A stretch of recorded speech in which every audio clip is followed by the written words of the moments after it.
Good Wednesday evening. Hello.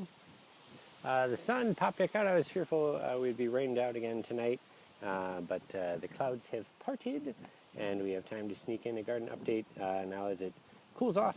Now that it's fall, let's take a look. Okie dokie, everybody. So it looks like some heavy winds, as you can probably hear, unfortunately, came through the garden, and we see it's a bit leaning, and not so great here. So this is the tomatillo. Previously that was more kind of upright, so I'll see if I can adjust that without snapping it off. Accidentally broke a piece off. Hey Jen, how are you?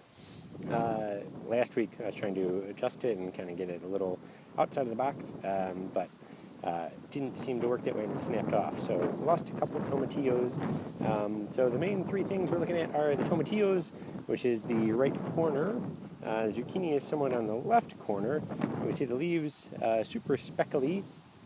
I think that's mostly just probably dirt from the rain, which is comforting. And we should have some zucchinis. Let's see if we can poke down in here. They've been crawling along. There's one. Better. There we go. There's a zucchini down there. Nice skinny guy. And there were a couple others that were growing that I don't see, but they're probably just buried deep in there. And then the two other big things that are growing are the poblano peppers, which are here. Go around from this angle. That's a poblano. It's pretty small. Normally they should be probably about to where my pinky is. So they have a little bit more to grow. There's a better one that's a little bigger, but sometimes if you buy them in the store, they're about that size too if they're on the smaller side. And the cherry tomatoes still growing. Now that it's cooling off every night, they probably won't get as red, so we might have some little green poppers to have. There is kale buried down here. I haven't harvested that in a little while. We see a nice big leaf there. That might be my dinner. The basil, let's see if the color doesn't really look as poor on the screen as it does in real life. It's quite yellow. It's a greenish yellow there. You can tell a little bit better, which isn't that good.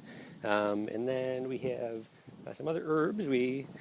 This is lavender. That's not an herb, but planted that at the beginning of the summer. It's flowering a little bit.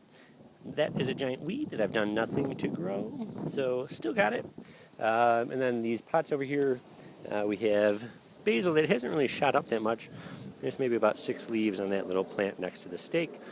And the tomato plant, struggling, not really doing too well, but that was an extra from the box, so good that I removed it from that. And then in here, we see we have some tree bark, nutritious. Fling that out of there. Cilantro / coriander. This was supposed to be basil, but it doesn't really smell like basil. Might be something else. I have to look what other seeds I have, but I thought I'd just put a couple basil and cilantro in this pot. So something else took off. We have some little 3-leaf clovers, none of the 4-leaf varieties. And then we'll take a quick walk. Hello, Brian. We meet again.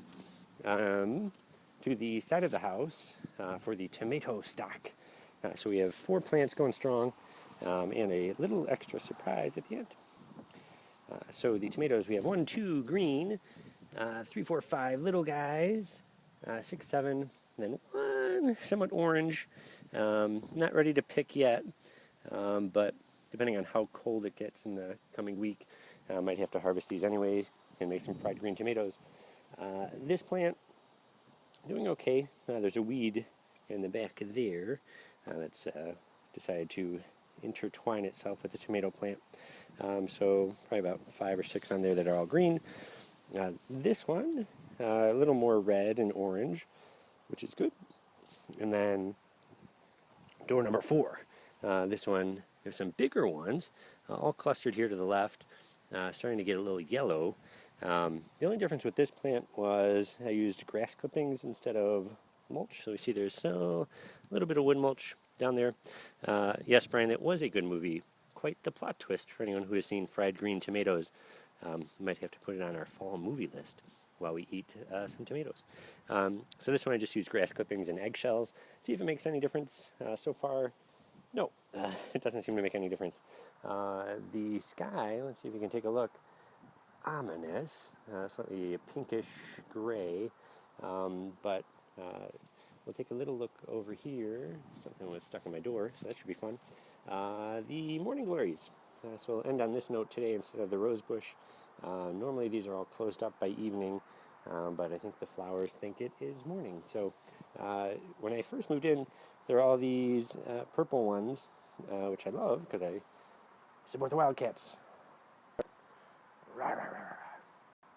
But then I planted some extra ones because I thought they wouldn't come back. So there was a mix of purple, white seeds that I planted this spring.